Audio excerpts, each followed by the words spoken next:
My wife held my insulin over the sink and said, "You won't need this anymore. But first, give me your digital wallet password." Water kept running. My glucose monitor chirped like a smoke alarm. I knew exactly how fast my body could fall apart. I'm 57 years old. I've lived with type 1 diabetes since Reagan was in office. I know what 400 feels like. I know the thirst that burns your throat raw, the way your thoughts turn thick and slippery, the way breathing starts to feel like work. I also know how little time you have when insulin is taken out of the picture. Carol stood between me and the kitchen doorway. Her arm extended a small glass vial pinched between her fingers. Morning light from our Plainfield, Illinois kitchen window caught the liquid inside clear and harmless looking, like it wasn't the only thing keeping me alive. The faucet was on full blast, the drain open, water roaring like it was in a hurry to erase something. "You're sweating already," she said, smiling. "What's that 400? How long until your organs start shutting down?" My continuous glucose monitor chirped again, a sharp, needy sound. I swallowed, my mouth dry as chalk. "Carol," I said, "please, just put it down." She laughed, not loud, almost bored. "You always say please when you're scared." We'd been married 23 years. I'd heard that laugh before, when she caught a good deal at Target, when she told a story she thought made her sound clever.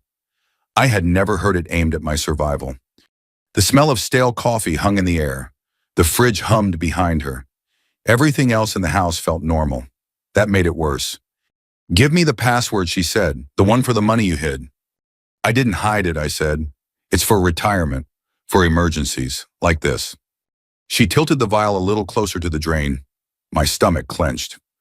"You don't get to decide what emergencies are," she said. "I do." My hands were shaking. Not from low blood sugar, this was the other kind. The kind that comes when your body's full of sugar it can't use, and your heart starts pounding like it's trying to escape. I could feel the heat in my face, the sweat on my back. I needed water. I needed insulin. I needed her to stop. "I'll get you money," I said. "We can talk to the bank. We can..." She shook her head and let the vial tip just enough for a splash of insulin to spill into the sink. Clear drops vanished down the drain. "That's a sample," she said, "to show I'm serious." Something broke loose inside my chest. I lurched forward, but she stepped back and raised her voice sharp now. "Don't." The room tilted. My vision blurred around the edges like a bad TV signal. I backed off, gripping the counter. The laminate felt slick under my palms. I thought about the garage. I thought about my car. I thought about how long I could stand without collapsing. "Password," she said. I didn't answer.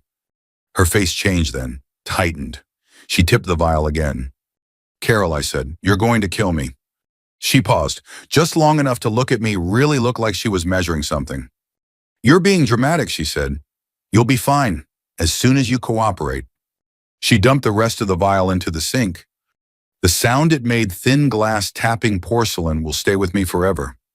I staggered backward, my heel catching on the edge of the rug. My CGM chirped again, louder this time, urgent. My breathing turned shallow. I tasted metal at the back of my tongue. "I'm calling for help," I said, though my phone was on the counter behind her. She glanced at it, then at me. "You won't make it in time." I don't remember deciding to move. I just did. I bolted for the garage, my shoulder clipping the doorframe. She yelled something behind me, but I was already through fumbling with the light switch, stumbling past the lawnmower. The world narrowed. Every step felt like wading through syrup. I got my keys. I got to the car. I sat down. Then the nausea hit. Hard. I leaned forward, retching dryly, my chest burning. I knew I couldn't drive like this. I knew I might not make it back inside. That's when I heard Frank's voice. "Tom, Sorna one."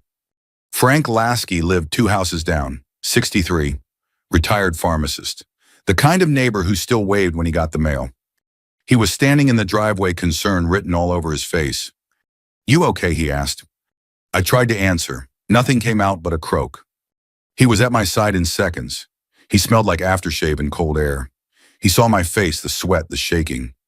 "Diabetic?" he asked. I nodded. "Insulin. I shook my head. He didn't ask why. He ran to his car and came back with a small insulated pouch. "Emergency pen," he said. "Get it in you." I fumbled, missed the first time. He steadied my hand. The relief didn't come right away. It never does. But I could breathe again. Sirens came later. The EMTs asked questions. Frank answered most of them. I lay on the stretcher staring up at the pale winter sky, my heart still racing. As they loaded me into the ambulance, I saw Carol at the end of the driveway, arms crossed, face unreadable. That was 11 days ago. This morning she was sobbing in a courtroom while they read the charges out loud. But back then, as the ambulance doors closed, I didn't know any of that yet. All I knew was this: what happened in that kitchen wasn't a fight between spouses. It was leverage. And once you see that clearly, you don't forget it. People always ask how a marriage ends up like that. Like there must have been shouting for years, broken plates, neighbors calling the police. The truth is quieter. That's what makes it dangerous. Carol and I met in 2001 at a church potluck in Joliet. I was 35 working logistics for a regional freight company. She was 30, sharp as a tack hair, pulled back, laughing too loud at my dumb joke about mystery casseroles. She liked that I was steady. I liked that she was decisive. At least that's what I called it back then. When I told her I had type 1 diabetes on our third date, she didn't flinch. She asked smart questions. She reminded me to eat. When my sugar dropped once during a movie, she drove me to a Walgreens at 10 at night and bought half the glucose aisle like she was stocking a bunker. I married that woman. For a long time we were ordinary. Sunday dinners, meatloaf on Mondays, Hy-Vee runs on Fridays. I counted carbs. She balanced the checkbook. We moved to Plainfield when the schools were better and the taxes made sense. We talked about retirement the way everyone our age does, vaguely, like it was a weather forecast far out on the horizon. The shift didn't happen all at once, it crept. After 2020, everything got tighter. My company downsized. I took an early retirement package that looked good on paper, but shaved years off what we'd planned. Carol started watching the accounts closer. Too close. She'd question every line item. Why is there another pharmacy charge, she'd ask, like insulin was a hobby. I tried to keep things calm. That's my flaw. I smooth edges. I avoid fights. When she started snapping, I told myself she was scared. We were getting older. Health wasn't theoretical anymore. Money felt louder. I opened a separate digital account without telling her. Not to hide money from my wife, I told myself. To protect it. Retirement money, emergency money, dignity money. I didn't use fancy terms. It was just something she couldn't empty in a moment of panic. That secrecy poisoned things faster than I expected. She started asking questions that weren't really questions. You still have access to everything, right? You're not keeping anything from me? I said no because explaining felt harder than lying. I regret that now. Her jokes got sharper. Must be nice, she'd say, when I took time to manage my sugars. You get special rules. Once she laughed and said if I ever wanted control over you, I'd just hide your insulin. I laughed too. I shouldn't have. The first time she went through my phone, she said it was an accident. The second time, she said a spouse shouldn't have secrets. The third time, she didn't bother explaining. I tried to talk to her. I really did. One night after dinner, I said, "You scare me sometimes." She rolled her eyes and said, "You scare yourself. I'm just reacting." That's when I started keeping notes. Not because I planned revenge, because my memory felt slippery around her. I'd write down dates, what was said, how it made me feel. Old habit from work. Documentation calmed me. The morning in the kitchen didn't come out of nowhere. It came from months of her feeling entitled to decide what mattered more, my health or her fear of losing control. When I was discharged from the ER that day, the nurse looked me in the eye and said, "Sir, withholding insulin can kill you." She said it gently, like she was explaining gravity. That sentence stuck. At home, Carol acted normal, made soup, asked if I needed anything. The performance was almost impressive. If I hadn't felt the fear still buzzing in my bones, I might have believed it. That night while she slept, I checked my digital account. There it was, a transfer, $500, then another. Small enough to miss if you weren't looking, big enough to say something had changed. I sat on the edge of the bed, my heart thudding, and realized something colder than anger. She wasn't improvising. She was testing limits. The next day I talked to Frank. Just coffee casual. He didn't tell me what to do. He told me what he'd seen in his career. People who mess with meds, he said, don't stop when you ask nicely. I didn't want to believe that about my wife. But belief isn't required for truth to exist. 3 days later, I found a folded piece of paper in the junk drawer while looking for batteries. A business card clipped to a form. Power of attorney consultation. Tuesday at 10. My hands went cold. I sat at the kitchen table, the same one where insulin had drained away, and understood the shape of the problem for the first time. This wasn't about money or anger or even marriage. It was about control. And if I didn't act carefully, legally, and quietly, the next countdown wouldn't stop at the ambulance. The thing about crossing a line is you don't always feel it under your feet. Sometimes you notice it only after you've stepped back and realize the ground behind you isn't the same anymore. After the ER visit, I started paying attention in a way I hadn't before. Not paranoid, focused. There's a difference. When you've lived with diabetes as long as I have, you learn to notice patterns, how your body feels before the numbers spike, how stress sneaks into your bloodstream before you can talk yourself out of it. Carol noticed too. She watched me watch her. The kitchen went quiet in the days after. No jokes, no snide comments, just a careful politeness that felt rehearsed. She asked how my sugars were, but not the way she used to. This was data gathering, not concern. I moved my insulin. I didn't tell her where. I kept a pen in my work bag, one in the trunk of the car, one at Frank's place. I hated living like that, but I hated the alternative more. Every time I did it, a part of me whispered, "This is your wife. You shouldn't have to do this." Another part answered back, "You shouldn't have to survive your own house either." The physical effects lingered. Stress pushed my numbers up even when I ate right. My mouth stayed dry. Sleep came in thin slices. At night, I'd wake up listening for the sound of the faucet, like my brain had decided that noise meant danger now. 3 days after the sink incident, Carol asked for my phone. "Mine's acting up," she said. "I just want to check something." I handed it over because saying no would have escalated things. She scrolled too long. Her thumb moved with familiarity. When she handed it back, her smile didn't reach her eyes. "You really should be more careful with passwords," she said. That night after she went to bed, I checked my digital wallet again. Another transfer. 900 this time. Same destination, same device ID, same timestamp pattern, late evening when she knew I'd be tired. I sat there heart pounding and felt something solid click into place. She wasn't panicking. She wasn't acting on impulse. She had a system. The next morning, I made an appointment with my endocrinologist. I told him everything, not dramatically, just facts. He leaned back in his chair, folded his hands, and said something that stripped the emotion out of it in the worst possible way. If someone deliberately withholds insulin, he said, that's not marital conflict. That's medical endangerment. He printed a letter for me, plain language, clinical, time to DKA estimates, risks. I folded it carefully and put it in my jacket pocket like it was armor. On the way home, I pulled over at a rest stop on I-55. My hands were shaking. My glucose had climbed past 300, not from food, but from adrenaline. I sat on a cold plastic bench and breathed through it, watching semis roar past. Men my age hauling freight, just trying to get home in one piece. I wondered how many of them knew how fragile things really were. That night, Carol pushed harder. She brought up power of attorney at dinner like it was an article she'd read. "You know," she said casually, "it's something couples our age should think about, in case something happens." My fork paused halfway to my mouth. "What kind of something?" I asked. She shrugged. "Health stuff. You know, if you couldn't make decisions." The room felt smaller. I could hear my own pulse in my ears. "I'm not incapacitated," I said. "Not yet," she replied too quickly. I excused myself and went to the bathroom. I locked the door. I checked my sugar. 348. My breathing felt thick like the air had weight. I splashed water on my face and stared at my reflection. 57. Gray at the temples. Eyes tired but still clear. This is the line, I thought. This is where it stops. The next day I met an old friend from my logistics days. We didn't talk about Carol directly.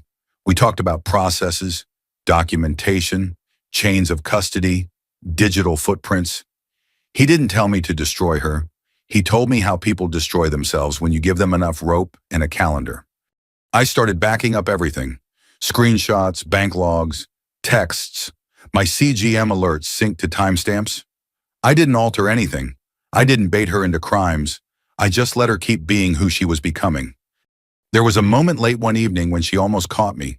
She came into the kitchen while I was photographing the empty insulin slot in the fridge. For half a second, our eyes met. My heart slammed against my ribs.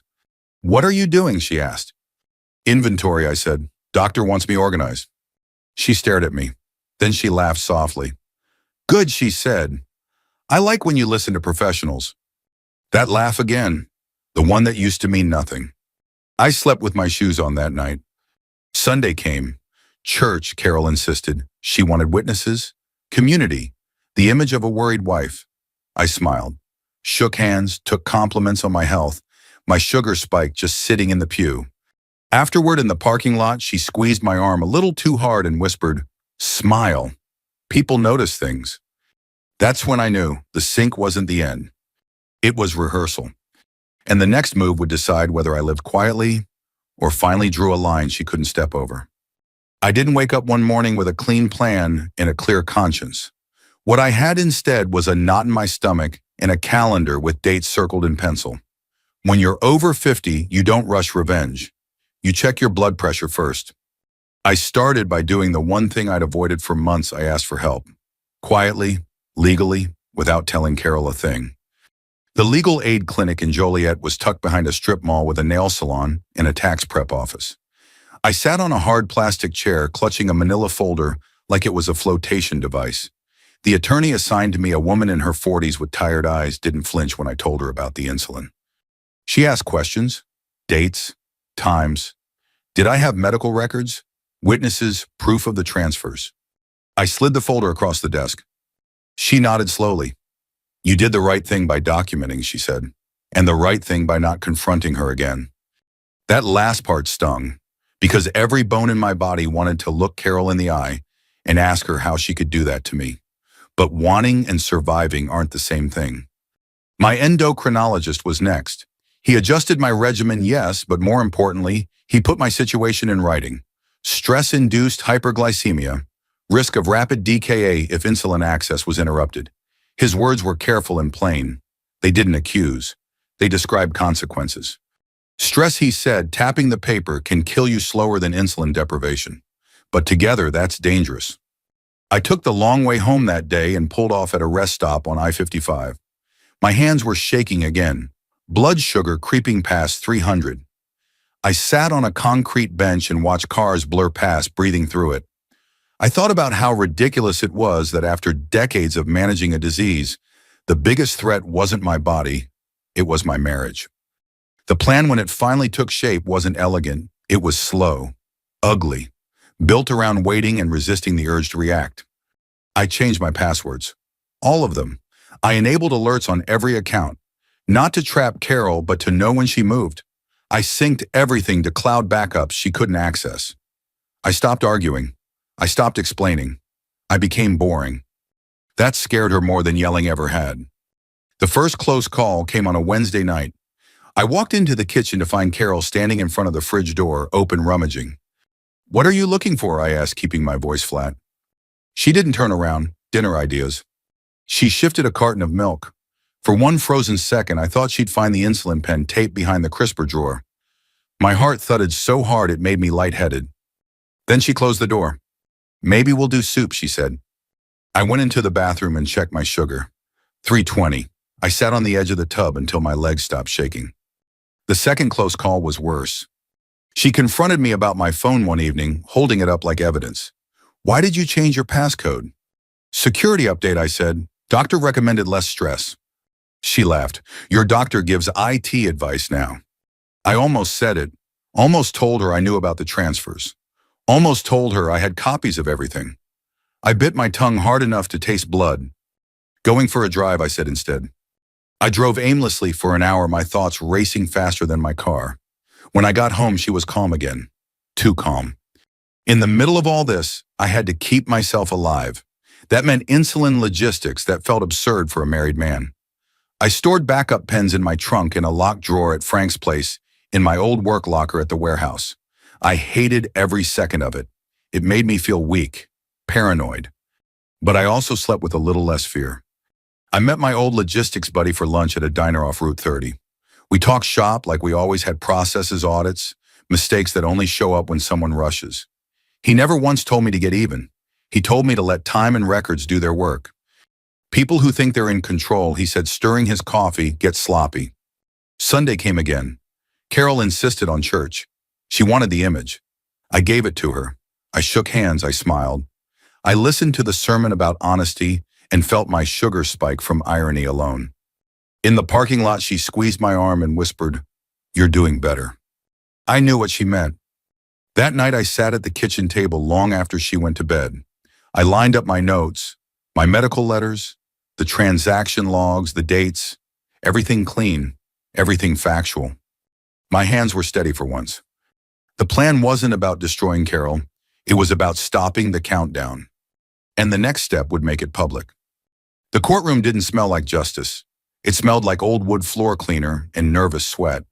The benches creaked when people shifted their weight. Somewhere behind me, someone coughed and wouldn't stop. I sat at the small table to the left, hands folded back straight, trying to keep my breathing slow. I wore the same gray jacket I used for funerals and weddings. Carol sat across the aisle with her attorney, a box of tissues already open in front of her, like a prop.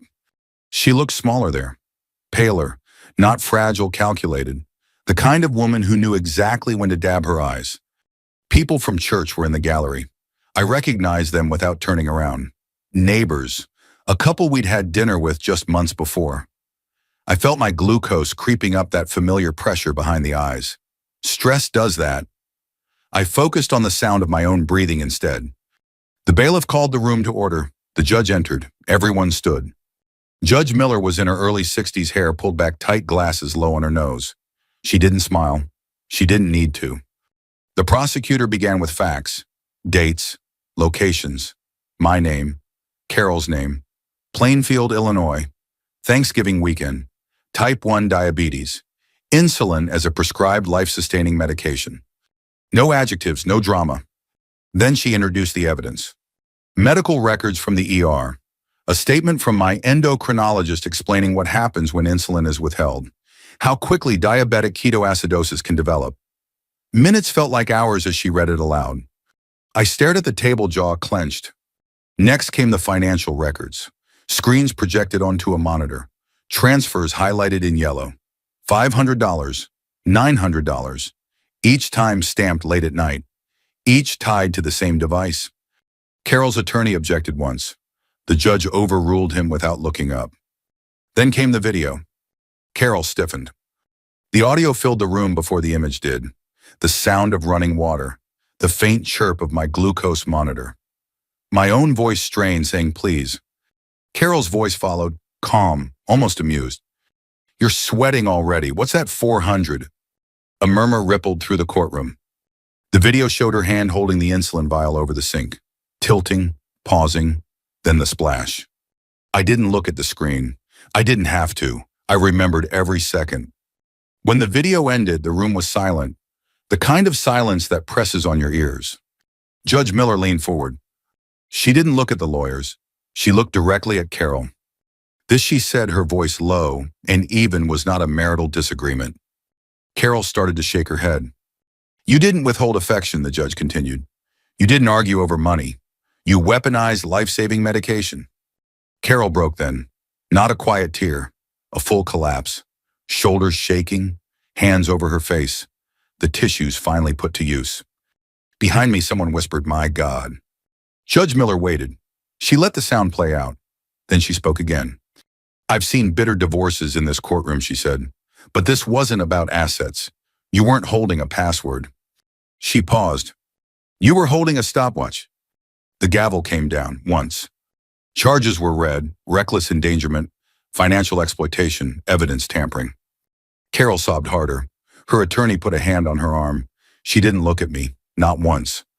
I felt something loosen in my chest. Not relief, not triumph. Air. When the hearing ended, people stood in small knots, whispering.